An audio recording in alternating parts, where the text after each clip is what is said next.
Another reason why I left religion, Christianity, fundamentalism, and church is because that churches don't believe that emotional abuse, psychological abuse, spiritual abuse, neglect, verbal abuse, financial control, financial coercion, and threats are viable types of abuse, nor does it allow for a biblical permissible divorce. Now, as usual, I'm not going to talk about other people's experiences or other denominations. I'm going to talk about my experiences in fundamentalist Calvinistic Christianity, as well as other people I've met and have heard their stories.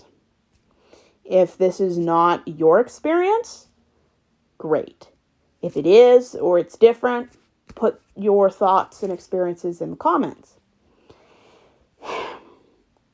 So we've talked about previously how church counseling sometimes makes people return, specifically women, into cis heterosexual domestic violent or unsafe environments like home. We've talked about how divorce is seen as shameful in many of the conservative churches and denominations. We've talked about how women are taught from the cradle, if they've grown up in Christianity, that their whole purpose of living is to have kids, be a submissive wife, being silent and in obedience. These kind of ideologies don't create a woman that has a backbone, who won't take crap, and holds men and leaders to a high standard with enforced boundaries.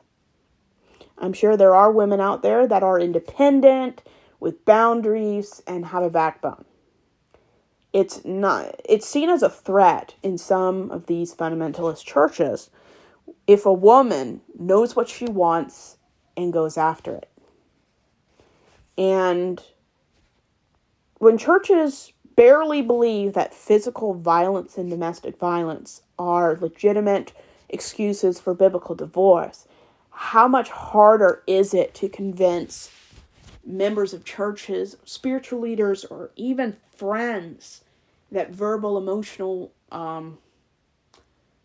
financial coercion is a viable biblical cause for divorce? Because there's a consensus out there that unless someone touches your body, what are you whining about? There are people out there that get hit and beat up. Well, my professor always told me that some of the worst abuse isn't physical, it's emotional. I mean, you can heal from broken bones, but it's really hard to heal from being treated like crap for years.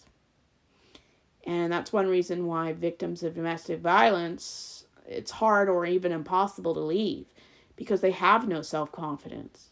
They've had it beat out of them for so long. And when you're from an environment that does not see anything as a legitimate reason to divorce except for habitual adultery or putting your hands violently on another human being, you're creating an environment that centers and focuses on men's rights and men's entitlement. If someone does not have to put their hands on you for them to be a danger to every vulnerable person, some of the most wicked people I've ever known in church would tear people down verbally and create a toxic work environment. Words hurt more than a fist. And church is not consistent in educating people, especially kids, that if someone does not treat you well and does not change, you don't have to stay around and be someone's punching bag. A wife should not have to endure all things to be a good wife. A wife should not have to be emotionally and spiritually punched for someone to take her issues seriously. And a lot of churches have the mindset, well, if I can't see a bruise, there's no problem.